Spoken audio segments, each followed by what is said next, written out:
தமிழ் வழங்கும் கல்யாண பரிசு. நீங்கள் வாங்கும் ஒவ்வொரு 10 கிராம் தங்கத்திற்கும் 50 கிராம் வெள்ளி இலவசம். இச்சலுகை ஜூன் 30ஆம் தேதி வரை மட்டுமே. ஸ்கூல்ல காலேஜ் எல்லாம் ஃப்ரெண்ட்ஸை பார்த்து இல்ல ப்ரொஃபஸரை பார்த்து கிண்டல் பண்ணுவாங்க பார்த்திருக்கியா, லாஸ்ட் பெஞ்ச் ஸ்டூடெண்ட்ஸு.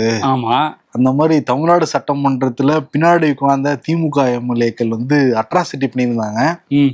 நேத்தே நம்ம சொன்னோம், எடப்பாடி பழனிசாமி பேசிக்கிட்டு இருக்கவ பின்னாடி இருக்கிற திமுக எம்எல்ஏக்கள் சேட்டை செஞ்சுட்டே இருந்தாங்க. ஒரு 3 பேரு சக்கரபாணி ரைட்ல லெஃப்ட்ல, பின்னாடி சேகர் பாபு, செந்தில் பாலாஜி ஒரு பக்கம், தங்கம் தென்னரசு ஒரு பக்கம் எல்லாம் பேசிக்கிட்டு இருந்தாங்க அப்படின்னு நம்ம சொல்லியிருந்தோம். இல்ல சக்கரபாணி கோஷ்டி என்ன பண்ணாங்க அப்படின்னா, யாரோ பாக்குறாங்க, இந்த முதல் வரிசையில உட்காந்துருக்க டிவிக்கு அமைச்சர்லாம் பாக்குறாங்க. யார பாக்குறாங்கன்னு நமக்கு தெரியல. பார்த்துட்டு வேற வாய இப்படின்னு காமிக்கிறாரு. அதை நம்ம சொன்னா கூட தெரியாது. வீடியோ முதல்ல பாத்திரலாம்.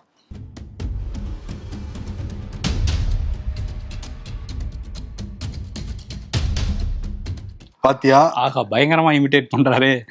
இந்த சட்டமன்றத்துல ஒரு மாண்பு இருக்கு. முன்னாள் முதல்வர் எடப்பாடி பழனிசாமி பேசிக்கிட்டு இருக்காரு. அந்த விஷயம் முக்கியமான விஷயம். தமிழ்நாட்டுக்கு தண்ணீருங்கிறது மேகதாட்டு விஷயம், முக்கியமான விஷயத்த பேசிக்கிட்டு இருக்காங்க. ஆனா இந்த 3 எம்எல்ஏக்களும் யாரையோ பார்த்து ஃபன் பண்ணிருக்காங்க. அது வாய வேற இப்படி காமிக்கிறாரு அவரு. சில ப்ரொஃபசர்ஸ் பேசும்போது போர் அடிக்கும்ல, அந்த மாதிரி அவர் பேசுறது போர் அடிச்சுங்கிற மாதிரி அவங்க ஒரு ஸ்டூடெண்ட்ஸ் மாதிரி நடந்துக்கிறாங்க.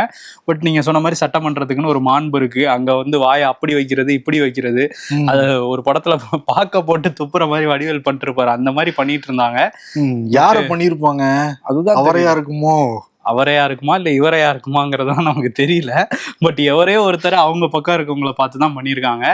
அவங்க நினைச்சிருப்பாங்க திமுக எம்எல்ஏக்கள், நம்ம ஆட்சியில தான் இந்த பக்கம் கேமராவே இல்லையே, எதிர்கட்சிகள் பக்கம் நம்ம என்ன வேணா பண்ணுவோம்னு சொல்லிட்டு பேசியிருக்காங்க. பட் கேமரா எடப்பாடி பேசும்போது அந்த பக்கம் இருந்திருக்கு. மாட்டினது இவ்வளோ, மாட்டாதுன்னு எவ்வளவு இருக்குன்னு தெரியல. ஏன்னா கட் பண்ணி விட்டாங்க, லைவ் கட் பண்ணி விட்டாங்க. இதுக்கு ராஜ்மோகன் முன்னாடி என்ன சொல்லியிருந்தாரு அப்படின்னா, நாங்க டிரான்ஸ்பரன்சியா இருப்போம், மக்களுக்கு உள்ள நடக்கிறது எல்லாமே தெரியணுங்கிறதுக்காக தான் நாங்க நேரலையை கட் பண்ணா ஒளிபரப்போம்னு சொல்லியிருந்தாரு. இப்ப என்ன சொல்றாரு, நேத்து கட் பண்ணிட்டாங்க. அதுக்கு என்ன சொல்றாருன்னா, நாங்க லைவ்ல டெலிகாஸ்ட் ஆயிட்டு இருக்குன்னு நாங்க நினைச்சுக்கிட்டு இருந்தோம், நான் அப்படி நினைச்சுதான் பேசிக்கிட்டு இருந்தேன், ஸ்கோர் பண்ணிட்டு இருந்தேன்ற. ரெஸ்ட் ரூம் வர்றப்பதான் தெரியுது லைவ் டெலிகாஸ்ட் ஆகல அப்படின்னு. சம்பந்தப்பட்ட அதிகாரிகிட்ட சொல்லி வரப்போற நாட்கள் எல்லாமே லைவ்ல டெலிகாஸ்ட் பண்ணுவோங்கிறது ஒரு சொல்றாரு. அப்ப நீங்க சொன்னா அதிகாரிகள் மதிக்க மாட்டாங்களா? அதானே, எப்படி இவங்க லைவ் பண்ணுவோம்னு சொல்லி இருக்காரு ஒரு அமைச்சர், அப்ப அதிகாரிகள் கட் பண்ணாங்கன்னு சொல்ல வராரா? அப்ப அதிகாரிகள் சரியா வேலை பார்க்கலையா, இல்ல இவங்க சொல்லுக்கு மரியாதை இல்லையாங்கிறது தெரியல. இன்னும் சொல்ல போனா யங்ஸ்டர்ஸ் பல பேர் ஓடிடியில படம் பாக்குறதோட சட்டமன்றத்தில் நடக்குன்னு தெரியறது பாக்குறதுக்கு ரொம்ப ஆர்வமா இருக்காங்க. அதுவும் நம்ம தலைவர் எப்போ பேசுவாரு அப்படின்னு விஜய் பாத்துக்கிட்டு இருக்கிறாங்க. பட் அவர் ரியாக்ஷன்ஸ், அதுவும் ரியாக்ஷன்ஸே கொஞ்சம் கம்மியா தான் கொடுத்துக்கிட்டு இருக்காரு. ரியாக்ஷனே கிடையாது. ஓகே சரி உட்காருவோம் கொஞ்ச நேரம் அப்படிங்கிற மாதிரி. புகழ்ந்து பேசுறப்ப கூட ரியாக்ஷன்ஸ் எதுவும் காமிக்க மாட்டேங்கிறாரு. குறிப்பா சொல்லணும்னா டிவிகே எம்எல்ஏ விஜய் சரவணன், நாங்கெல்லாம் பதர்களா இருந்த எங்களை பண்பட்டு விதைகளாக்கியது எங்கள் தலைவர் அப்படின்னு சொல்றாரு. எம்ஜிஆரோட மறு உருவம் அப்படின்லாம் பேசியிருக்காரு. தமிழ்நாட்டு, இந்தியாவிலே தமிழ்நாட்டு மக்கள் தான் ரொம்ப சிந்திச்சு செயல்பட்டு வாக்களிக்கிற மக்கள். அந்த மக்களை தேர்ந்தெடுத்திருக்காங்க. அப்புறம் அக்செப்ட் பண்ணிக்கிட்டாரு. அவரு சொல்றபடி பார்த்தா பதர்களா இருந்தோம், இப்போ பண்பட்ட மனிதர்களா மாறிட்டோம் அப்படின்லாம் சொல்றாரு அவரு. ஆமா, ரசிக மனநிலையில அப்படி இருந்தோம், அதை மாறிட்டோம் அப்படின்னு அவர் சொல்றாரு. பட் பின்னாடி சில பேர் அதே மனநிலையில இருக்காங்க. அதை அப்புறம் பார்ப்போம். இன்னொரு விஷயம் என்னன்னா, அமைச்சர் ராஜ்மோகன் அங்க பேசியிருந்தாரு. இதெல்லாம் அடுத்தடுத்த வீடியோஸா வெளியாயிருக்கு. அதுவுமே கட் பண்ணி ஒட்டி தான் வெளியிட்டு இருக்காங்க. என்ன நடந்ததுன்னு நமக்கு தெரியல ஃபுல்லா. இது சட்டமன்றம்லாம் முடிஞ்சு 7-8 மணிக்கு மேல டெலிகாஸ்ட் ஆயிருக்கு. டெலிகாஸ்ட் பண்ண வச்சிருக்காங்க டிவி கவர்மெண்ட்ல இருந்து. கட் பண்ணி எடிட் பண்ணி எல்லாம் போட்டிருக்காங்க. இதுல என்ன நடந்திருக்கு அப்படின்னா, திமுக எம்எல்ஏக்களுக்கும் தாவேகா எம்எல்ஏக்களுக்கும் அங்கேயே ஒரு சண்டை நடந்திருக்கு அப்படின்னு தான் சொல்றாங்க. இந்த பக்கம் ஏன்னு கத்த, இந்த பக்கம் ஆவுன்ட்டு 2 பேர் சவுண்ட் விட்டுருக்காங்க. 2 பக்கம் இருந்தோம். அதுக்கப்புறம் தான் அமைச்சர் ராஜ்மோகன் பேசியிருக்காரு. எங்களுக்கு ஒன்றும் பேச தெரியாம இல்லை, எங்களுக்கும் பேச தெரியும், ஆனா வெற்றி தலைவரோட கண் அசைவுக்கு கட்டுப்பட்டு ஒழுக்கத்தோட இருக்கும் அப்படிங்கிற மாதிரிலாம் பேசியிருந்தாரு. அதுக்கப்புறம் சிவசங்கர் அவர் தான் நேற்று அட்லியில ஆரம்பிச்சு சட்னியில போய் எங்கெங்கயோ போயிட்டு இருந்தார்ல, அவர் வெளியே பேட்டி கொடுத்துருக்காரு. அவர் என்ன சொல்றாருன்னா, இந்த மாதிரி லைவை கட் பண்றாங்க, உதயநிதி பேச போறாரு திங்கட்கிழமை, அன்னைக்கெல்லாம் லைவ் கட் பண்ணாம போடணும் அப்படின்னு அவர் சொல்ல, பத்திரிகையாளர்கள்ல ஒரு நிருபர் கேட்டாரு. இந்த மாதிரி நம்ம ஆட்சியிலையும் கட் பண்ணிட்டு தானே இருந்தோம், நீங்களே இதெல்லாம் கண்டிக்கலாமா, இப்போ வந்து கண்டிக்கிறீங்களே அப்போ வந்து கட் பண்ணீங்களே அப்படின்னு கேட்டோன்னா நல்ல கேள்வி. அடுத்த கேள்வின்னு சொல்லலை, அதுக்கு என்ன சொல்றாருன்னா நம்ம சரியா பண்ணலைங்கிறதுனாலதான் மக்கள் வந்து மாற்றம்னு சொல்லி அவங்களுக்கு வந்து சொல்லி தானே ஆட்சிக்கு வந்தாங்க, அதனால வந்து இப்போ மாற்றம் ஒன்றும் இல்லையே அப்படின்னு ஒத்துக்கிறாரு. நம்ம ஒழுங்கா ஒண்ணுமே பண்ணலங்கிறதுனாலதான் மக்கள் மாத்திட்டாங்கிற மாதிரி தான் அவரோட பதில் இருந்தது. எங்க ஆட்சியில நாங்க வந்து டெலிகாஸ்ட் பண்ணலங்கிறத ஏத்துக்கிறாரு. அந்த மனப்போக்க நம்ம பாராட்டி தான் வந்து ஆகணும். உதயநிதியும் இப்ப வந்து கடிதம்லாம் எழுதியிருக்காரு சபாநாயகருக்கு, இந்த மாதிரி பேரவை தலைவருக்கு இந்த மாதிரிலாம் இருட்டடிப்பு பண்ணக்கூடாது, ஜனநாயகத்துக்கு எதிரானது, நாங்க பண்ணோம்னா நீங்களும் பண்ணுவீங்களா அப்படிங்கிற வரி மட்டும் இல்ல, அவங்க பண்ணாத மாதிரியே இவங்க பண்ண மாதிரியே வந்து எழுதியிருக்காரு. ஒரு பக்கம் சபாநாயகர் வீடியோ வைரல் ஆகிட்டு இருந்தது. விஜய் அங்கங்க பேசினார்ல, அப்ப யாரும் கைத்தட்டவே இல்லை. டிவிகே எம்எல்ஏக்கள் சிக்னல் தராரு, கை தட்டுங்கப்பா.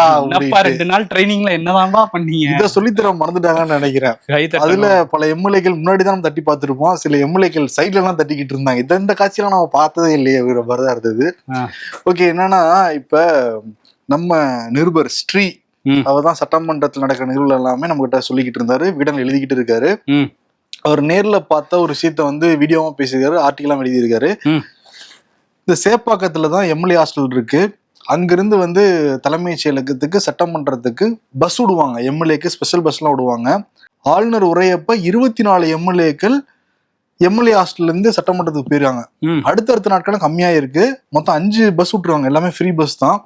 ஒரு எம்எல்ஏக்கள் எல்லாமே ஒவ்வொரு பஸ்ல தனியா வந்து போயிருக்காங்க. மொத்தமா நேற்று வந்து 7 எம்எல்ஏக்கள் பயணம் பண்ணிருக்காங்க. இதுக்கு 4 பஸ் விட்டுருக்காங்கப்பா. ஒரு கால் டாக்ஸி மாதிரி வந்து பயன்படுத்திட்டு இருந்திருக்காங்க. அதை அங்க இருக்கிற விசாரிச்சிருக்காரு நம்ம ஸ்ரீ. அதுக்கு என்ன சொல்றாங்கன்னா, ஒருத்தர் இருந்தா கூட நாங்க வந்து பஸ்ஸை ஏக்கிடுவோங்க, வெயிட் பண்ண வைக்க மாட்டோம், ஏன்னா மக்கள் பிரதிநிதி இல்ல. ஆமா, மக்கள் ஓட்டு போட்டு நம்மள பேசணும் அப்படின்னு அனுப்பிச்சிருக்காங்க. அதுல சில பேர் இமிடேட் பண்ணிக்கிட்டு அங்க நக்கல் பண்ணிக்கிட்டு அங்க பேசிக்கிட்டு இருக்கும்போது பண்ணிட்டு இருக்கிறாங்க. அதுவும்லாம் நடந்திருக்கு. பாப்போம் திங்கட்கிழமை என்ன நடக்க போகுது அப்படின்னு. டிவிகே அரசு சோஃபா மாடல் அரசுன்னு தான் உதயநிதி விமர்சனம் பண்ணிக்கிட்டு இருக்காரு. ஹேஷ்டாக் சோஃபா மாடல்ங்கிறதான் போடுறாங்க. இதுக்கு பெரிய லெவல்ல ரியாக்ஷன் வரல. அமைச்சர் அருண்ராஜ் கூட பதிலாம் சொல்லியிருந்தாங்க, சோஃபா மாடல் அரசு கிடையாது, ஜனநாயக சோஃபா, இது எல்லாருக்கும் ஆட்சியில பங்கு கொடுப்போம் அப்படிங்கிற மாதிரி அப்படிலாம் சொல்லியிருந்தாரு. இதுக்கு இப்போ வந்து வன்னியரசு, அவர் விசிகால தான் இருக்காரு, விசிகால இருந்து அமைச்சரா இருக்காரு. ஆமா, இது சோஃபா மாடல் அரசு தான் ஒத்துக்கிறாரு அவரு. ஓ அப்படியா? ஆமா, ஐ மீன் என்ன சோஃபா, ஏதாவது ஒரு விளக்கம் வச்சிருப்பாரு அதுக்கு. அந்த சோஃபாக்கு அப்ரிவேஷன் வந்து கொடுக்குறாரு. எஸ்க்கு வந்து சோசியல் ஜஸ்டிஸா, ஓக்கு வந்து ஆர்கனைஸ்டு ஆக்ஷன், எஃப்க்கு ஃப்ரீடம், ஏக்கு வந்து anti corruption and cost. Dictionary படிச்சு நல்ல நல்ல வார்த்தையை எடுத்துட்டு வந்து உதயநிதிக்கு நான் பதில் சொல்றேங்கன்னு வன்னியரசு வந்து பதில் சொல்லியிருக்காரு. ஏன்னா அந்த சோஃபா மாடலுங்கிறத பயன்படுத்துறது திமுக மட்டும்தான், குறிப்பா உதயநிதி மட்டும்தான். இந்த சைடு ஏடிஎம்கேல இருந்து பொய்க்கால் குதிரை அரசுன்னு தான் வந்து விமர்சனம் பண்றாங்க. ஆமா, அப்ப பத்தியா வன்னியரசே பதில் சொல்றாரு, ஆமாங்க சோஃபா மாடல் என்னப்ப அப்படிங்கிற மாதிரி அவரும் சொல்றாரு. அது மட்டும் இல்லாம முதலமைச்சர் விஜய் பேசுறது இல்லைன்னு சொல்றாங்க, அவர் செயல்ல எல்லாத்தையும் காட்டிக்கிட்டு இருக்கிறாரு அப்படின்னு வந்து சொல்லியிருக்காரு. இது வந்து டிவிகேவோட ஜாயின் பண்றாங்கல்ல, அவங்கதான் வந்து போதும் போதுங்கிற அளவுக்கு பண்ணிருக்காங்க. வைகோ அதெல்லாம் தாண்டி இங்கே போய்கிட்டு இருக்காரு. வைகோலாம் திமுக கூட்டணியில இருந்துகிட்டே பண்றாரு, இன்னும் அனௌன்ஸ் பண்ணல அவரு. பட் இன்னைக்கு ஒருத்தவங்க வந்து அனௌன்ஸ் பண்ணியிருக்காங்க. அதுவும் அந்த எஃப் ஃபார் ஃப்ரீடம்னு ஒண்ணு சொன்னீங்கல்ல, அதெல்லாம் கிடைச்ச மாதிரி தான் இருக்காங்க. திமுக வந்து நம்மளை அவ்வளவு நல்லா ட்ரீட் பண்ணல, சரியான நமக்கு ஒரு இடம் கொடுக்கல, நம்ம சொன்ன கோரிக்கைகளையும் வந்து அவங்க நிறைவேற்றலைங்கிற மாதிரி ஒரு மனநிலையில தான் கூட்டணி கட்சிகள்லாம், அதாவது முன்னாள் திமுக கூட்டணி கட்சிகள்னு சொல்லலாமா, அவங்க வந்து இருக்காங்க. இப்பயும் கூட்டணியில தான் இருப்பாங்க. கேட்டா யார் அதான் வந்துட்டாரு, 2 கம்யூனிஸ்ட். 27ஆம் தேதி அனௌன்ஸ் பண்ணாங்க, மதிமுக பொதுக்குழுல அனௌன்ஸ் பண்றோம்னு. இன்னைக்கு காதர் மொய்தீன் ஐயுஎம்எல்ல இருந்து அனௌன்ஸ் பண்ணிட்டாரு, தாவேகா அமைச்சரவையில நாங்க இடம் பெற்றிருக்கோம், அரசுலே பங்கேற்று இருக்கும்போது நாங்க திமுக கூட்டணியில தொடர முடியாது அப்படின்னு வந்து சொல்லியிருக்காரு. அதே மாதிரி 60 ஆண்டுகள் ஐயுஎம்எல் வந்து அந்த கூட்டணி இருந்தது. பட் நாங்க ஸ்டாலின் ஜெயிப்பாரு அப்படின்னு நினைச்சுதான் உழைச்சோம். பட் இறைவன் வேற மாதிரி ஒரு நாட்டம் வச்சிருந்திருக்கிறாரு, அதனால வந்து இது வந்து நடக்காம போயிடுச்சு. இந்த அரசு சிறப்பா நடந்துகிட்டு இருக்கு, இன்னும் சிறப்பா வந்து நடக்கும் அப்படின்னு நம்புறோம். எங்களை அமைச்சரவையில இணைச்சுக்கிட்டதுக்கு முதலமைச்சருக்கு நன்றி அப்படின்லாம் சொல்லியிருக்காரு. ஓகே, மொத்தத்துல விசிகா இந்த பக்கம் வந்துருச்சு. விசிகா ஆமா, விளக்கத்திலே தெரிஞ்சிருச்சு. ஆமா, ஐயுஎம்எல் இந்த பக்கம் வந்தாச்சு. கம்யூனிஸ்ட் சண்முகம் நேத்தே காட்டமா ஒரு பக்கத்துக்கு ஃபுல்லா கட்டுரை வந்து எழுதியிருந்தாரு. அதுவும் அதுல வந்து என்ன சொல்லியிருக்காரு, திமுக அதிமுக 2 பேரும் கூட்டு சேர்ந்துட்டு 3வது சக்தியை வரவிட மாட்டாங்க, ஒருவேளை இடதுசாரிகளே ஆட்சிக்கு வரணும்னா கூட இவங்க 2 பேரும் சேர்ந்து தடுத்துருவாங்கிற அளவுக்கு போயிருக்காருன்னா அவங்க கூட்டணியில இருப்பாங்களா? சிபிஐ வந்து வீரபாண்டியன் அப்படிதான் பேசிக்கிட்டு இருக்காங்க. கடைசி வரைக்கும் தேமுதிக கூட தான் உட்காரணும் போல தெரியுது. காங்கிரஸ் வந்தாச்சு, நன்றி கூட சொல்லாம வந்தாச்சு. தேமுதிக தனியா இருந்தா கொஞ்சம் மவுசு அதிகமா இருக்கும்ட்டு அங்கே இருக்காங்க போல. சரி, ஆனா என்னன்னா காதர் காதர் மொய்னு இந்த சோஃபா பத்தி பேசியிருக்காரு. ம். IUML ஆபீஸ்க்கு விஜய் வரதுக்கு முன்னாடி சோஃபா வந்து இறங்குச்சு. அதுக்கு என்ன சொல்றாருன்னா, எங்க அலுவலகத்துக்கெல்லாம் இது வரைக்கும் எந்த முதலமைச்சரும் வந்ததே இல்லை, முதல்ல வந்த முதலமைச்சர்னு பாக்குற விஜய் தான். ஒரு நல்ல சோஃபா இல்லாதனால வாடகைக்கு வாங்கி நாங்க வந்து போட்டிருந்தோம், அந்த சோஃபாக்கு இதுக்கும் சம்பந்தம் இல்லைங்கிற மாதிரி அவரும் சோஃபாக்கு விளக்கம் வந்து கொடுத்துருக்காரு. ஓகே, ஒரு சோஃபா வச்சுக்கிட்டு என்ன அலப்பறம் போய்கிட்டு பேசுங்கன்னா சோஃபாவே பிடிச்சிக்கிட்டு எல்லாரும் பேசிட்டு இருக்கிறாங்க. நம்ம திமுக ஆட்சியில பார்த்திருக்கோம், ஏதாவது ஒரு பாராட்டு விழா நடந்துகிட்டு இருக்கும், ஏதாவது ஒண்ணு பண்ணிட்டே இருப்பாங்க, விழாவா நடத்திட்டு இருப்பாங்க. இப்ப தாவேகா ஆட்சி வந்ததுல இருந்து ஒரு விழா தான் நடந்துகிட்டே இருக்குது. மாற்று கட்சியினர் இணைப்பு விழா அப்படின்னு சொல்லிட்டு வாங்க வாங்கன்ட்டு எல்லாரையும் சேர்த்துக்கிட்டு இருக்காங்க. ஹவுஸ்ஃபுல் போர்டு எப்போ வைப்பாங்கன்னு தெரியல. ஹவுஸ்ஃபுல் போர்டு கார்டுலாம் கூட போட்டுருக்காங்க. பட் அந்த கேட்டை திறந்த உடனே ஃபர்ஸ்ட் ஷோக்கு போவாங்கல்ல, அந்த மாதிரி எல்லாரும் கையில பொக்கே இதெல்லாம் வச்சுக்கிட்டு தள்ளி முண்டி அடிச்சுட்டு போறாங்க. ஆமா, அதுவும் வந்து இன்னைக்கு நிறைய பேர் வந்து அங்க போய் சேர்ந்திருக்காங்க. தாவேகால எங்க உறுப்பினர் எண்ணிக்கை 2 கோடியை தாண்டிடுச்சுன்னுலாம் தாவேகாரங்க சொல்லிட்டு இருக்கிறாங்க. இப்போ என்னன்னா அங்க இந்த இணைப்பு விழால இடையில அங்கேயே பவர் கட் ஆயிடுச்சுன்னு வேற சொல்றாங்க. இணைப்பு விழாக்கு எல்லா ஏற்பாடுலாம் நடந்துட்டு இருக்கும்போதே கரண்ட் போயிடுச்சுங்கிற மாதிரியும் தகவல் வருது. அதுக்கப்புறம் வந்து அவங்க ஒரு முக்கியமான ஒரு ஒரு பயங்கரமான ஒரு ஆள் போய் இன்னைக்கு சேர்ந்திருக்காருல்ல. ஆமா, டைரக்டர் R. உதயகுமார் வந்து ஜாயின் பண்ணியிருக்காரு. அடுத்து மன்சூர் அலிகான் ஜாயின் பண்ணியிருக்காரு. அவர் அந்த கட்சி என்ன பண்ணாரு, இஜாபு இந்திய ஜனநாயக புலிகள் போய் நாம் தமிழர் சார்பா நின்றுட்டுலாம் இருந்தாரு ஒரு நாடாளுமன்ற தேர்தலில் திண்டுக்கல்ல நினைக்கிறேன். இப்ப இணைஞ்சிட்டு என்ன சொல்றான்னு, என்னோட இறுதி மூச்சு வரைக்கும் நான் வந்து டிவிகேல தான் வந்து பயணிக்க போறேன் அப்படின்ற சொல்றாரு. நான் ஏற்கனவே லியோ வெற்றி விழாலேயே நான் சொன்னேன், ஒன் அண்ட் ஒன்லி மாற்றத்தை தரப்போறது விஜய் தான், அது வந்து நடந்திருக்குல்ல, இப்ப நீங்க பொறுத்திருந்து பாருங்கன்னு சொல்லிட்டு கேள்வி கேட்டா ஸ்கிப் பண்றாரு அவரு. சரி, லியோ வெற்றி விழால சொன்னீங்க, இடையில அப்புறம் ஏன் தனியா போய் நின்னீங்க? அப்போ கொஞ்சம் ஏமாற்றமா இருந்திருக்காரு போல தெரியும். லால்குடியில போய் நின்னாரு, அதுக்கப்புறம் வாபஸ்லாம் வாங்கினாங்க, அதெல்லாம் பண்ணாங்க. சரி, ஓகே. இன்னொரு பக்கம் வந்து திருச்சி கலெக்டர் ஆஃபீஸில் ஒரு வடமாநில தொழிலாளர், அங்கே வந்து முகாம் அலுவலகம், அங்கே வந்து ஒரு கட்டட பராமரிப்பு பணி வந்து நடந்திருக்கு. அந்த டைமில் அவர் உள்ளே போய் கலெக்டரோட அந்த சேர்லாம் உட்காந்து ரீல்ஸ்லாம் எடுத்துருக்கிறாரு. ஸோ இப்போ அந்த வடமாநில தொழிலாளர் வந்து அந்த வீடியோலாம் வெளியானதுக்கப்புறம் அவர் மேலே சட்டப்பூர்வ நடவடிக்கை எடுக்கப்படும்னு ஆட்சியர் தரப்பில் சொல்லியிருக்காங்க. திமுக எம்பி கலாநிதி வீராசாமி அவரோட மகன் சித்தார்த் அவர் மேலே வந்து வழக்கு பதிவு பண்ணியிருக்காங்க காவல்துறையில். என்னன்னா 2024 நடந்த சம்பவத்துக்கு இப்போ தான் வழக்கு பதியப்பட்டிருக்கு. அன்பரசு அப்படிங்கிறவர் வந்து அவர் பேரில் வந்து ஒரு பவர் பத்திரம் இருந்திருக்கு, அண்ணா சாலையில் ஒரு இடம் இருந்ததாக சொல்கிறாங்க. அந்த இடத்த வந்து விற்று தரேன்னு சொல்லி வாங்கிட்டு மோசடி பண்ணிட்டாங்க அப்படிங்கிறது தான் குற்றச்சாட்டு. அது மட்டும் இல்லாமல் அந்த பணத்தை கேட்கும்போது அவர் வந்து சாதி பேரை சொல்லி திட்டிருக்காங்க. அதனால வந்து அப்போவே அவர் புகார் கொடுத்துருக்காரு, எந்த நடவடிக்கையும் இல்லை அப்படிங்கிறதுனால. ஏன்னா அதில் வந்து திமுக எம்பி கலாநிதி வீராசாமியும் அவரோட மகன் வந்து சம்மந்தப்பட்டிருக்காரு, அவரோட உதவியாளர் சம்மந்தப்பட்டிருக்காரு, திமுக கவுன்சிலர் ராணி அவங்களும் சம்மந்தப்பட்டிருக்காங்க. ஸோ இதனால வழக்கு பதியாமல் இருந்தாங்க, இப்போதான் பதிஞ்சிருக்காங்க அப்படிங்கிற மாதிரி சொல்றாங்க. இதில் SC ST வன்கொடுமை தடுப்பு சட்டமும் இருக்கு. ஏன்னா சாதி ரீதியாக வந்து அவரை சொல்லி திட்டினதாகவும் புகார் கொடுத்துருக்கிறதுனால இந்த வழக்கும் பதியப்பட்டிருக்கு. ஓகே, இன்னொரு பக்கம் என்னன்னா டிவிகே MLA விஜய் சரவணன் சொன்னார்ல, பதர்களா இருந்தவங்களை பண்படுத்த விதையெல்லாம் மாத்திட்டார் விஜய் அப்படின்னு. இன்னும் சில பேர் அப்படிதான் சுத்துறாங்கன்னு தெரியுது. பல சம்பவங்கள் பல ரீல்ஸ் தொடர்ந்து பார்த்துட்டு தான் இருக்கும்.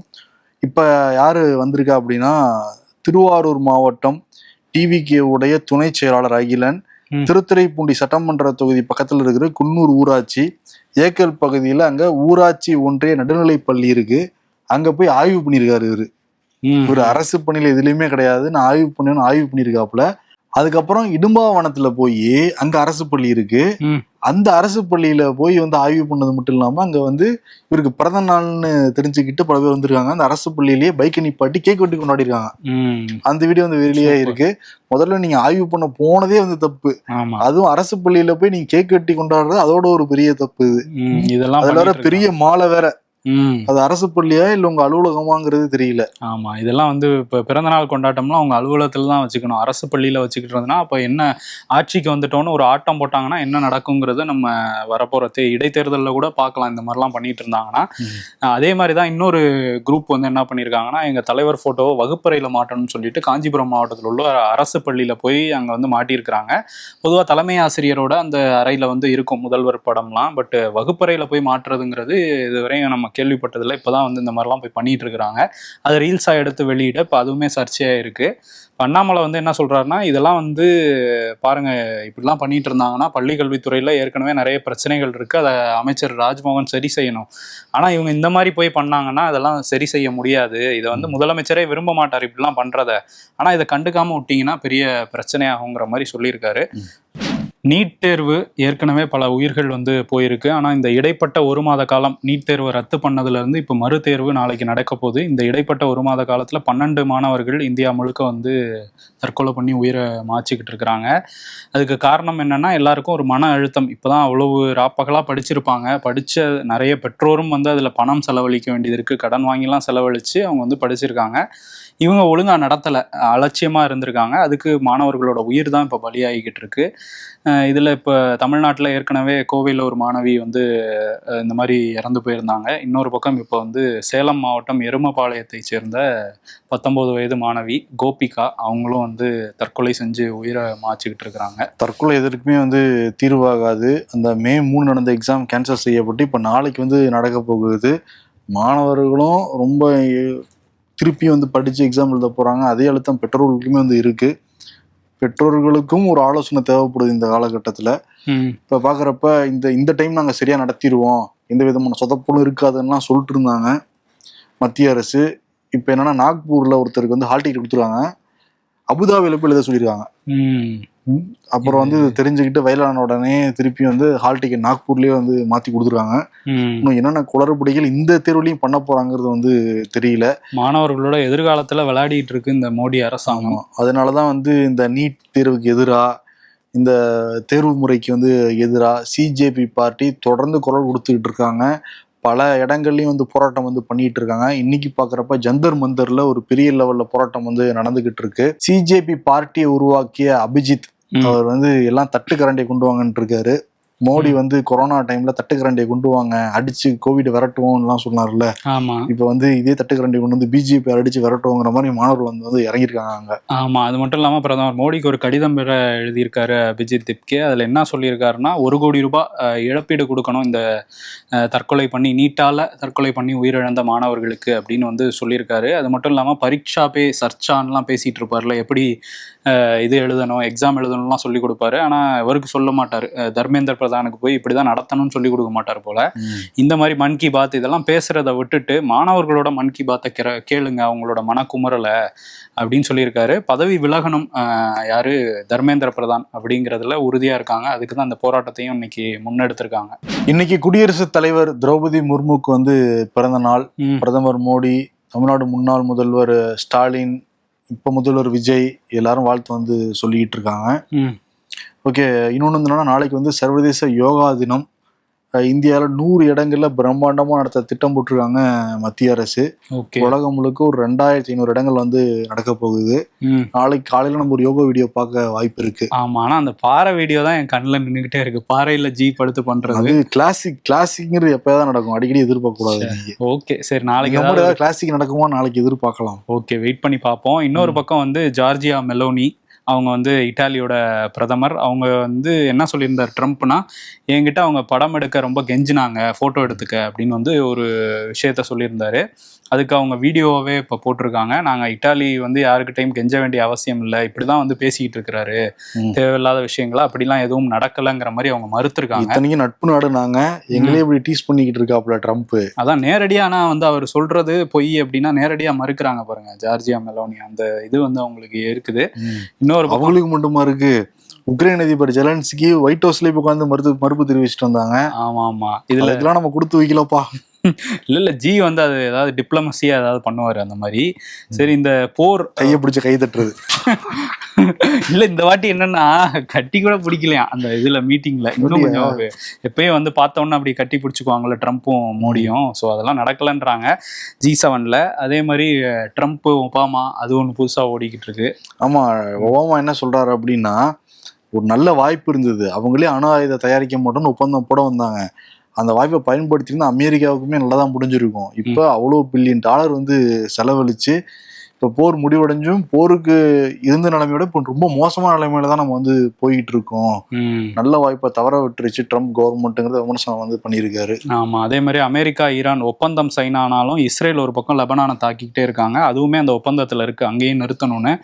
பட் நிறுத்தாததுனால அந்த 60 நாள் பேச்சுவார்த்தை நடத்துவோம்னு சொல்லியிருந்தாங்கல்ல, அதில் முதல் நாள் பேச்சுவார்த்தையே நடக்கலை. இப்போ அமெரிக்காவுக்கும் ஈரானுக்கும் இடையே எங்கே போய் முடியும்னு தெரில.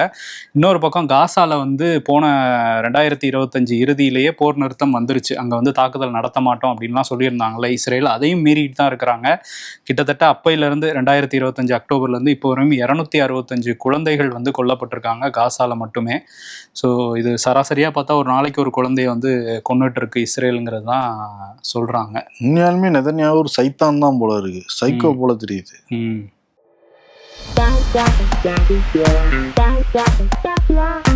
கோபம் இருக்கிற இடத்துல என்ன இருக்கும்? குணம் இருக்கும். இல்ல பிபி சுகர் இருக்கும். காட் ரொம்ப சந்தோஷமா இருக்கிற மாதிரி இருக்கு. மீ இல்ல சாமி, ரீல்ஸ் பார்த்து சிரிச்சிட்டேன், நீங்க எதையாவது அனுப்பிச்சிடாதீங்க அப்படின்னு காடு கிட்ட சொல்றாங்க.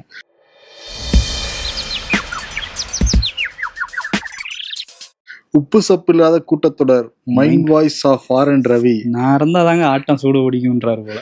ஒரு 500 ரூபாய்க்கு 5000 என்ற மாதிரி சத்தம் கொடுக்காதப்பா, ஒரு சத்தம் போதும்னு ஏடிஎம் கிட்ட சொல்றாங்க.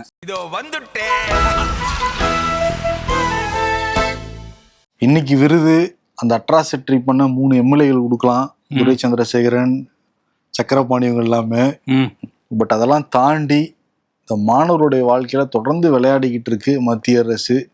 ஒரு எக்ஸாம் நடத்த தெரியாம நடத்தி அவங்களுக்கு என்ன தண்டனை? ஒண்ணுமே கிடையாது. சின்சியரா எழுதின மாணவர்கள் தான் தண்டனை மாதிரி திருப்பி உட்காந்து ஃபுல்லா படிச்சு திருப்பி அந்த தேர்வை எழுதி எவ்வளவு மென்டல் ப்ரெஷரு. ஆமா, நீட்டு, சிபிஎஸ்இ, அந்த கியூட்டு, இந்த எல்லா தேர்வுகள்லையும் சொதப்பியிருக்காங்க. பட் தர்மேந்திர பிரதான் மட்டும் அவரு சேரை வந்து பிடிச்சிக்கிட்டே தான் இருக்காரு. தேர்வு பயம் மாணவர்களுக்கு எப்படி இருக்கோ இப்ப நல்லா ஒழுங்கா நடத்திடணும் அவங்களுக்கு பயம் இருக்க மாதிரி தான் தெரியும் இப்போ வரைக்கும். ஜி வந்து தேர்வு பயம்ங்கிறத மோடிஜி கொடுத்துடலாமா? தேர்வு பயம்ங்கிறத மோடிக்கு வந்து கொடுத்துட்டு விடைபெறலாம். நன்றி. உங்கள் இல்ல திருமணங்களை சிறப்பாக்கும் தங்கமயிலின் கல்யாண பரிசு. ஒவ்வொரு 10 கிராம் தங்கத்திற்கும் 50 கிராம் வெள்ளி இலவசம். கை நிறைய தங்கம், பை நிறைய வெள்ளியை அள்ளிட்டு போக இன்றே தங்கமயிலுக்கு வாருங்கள். தமிழகம் எங்கும் இச்சலுகை ஜூன் 30ஆம் தேதி வரை மட்டுமே.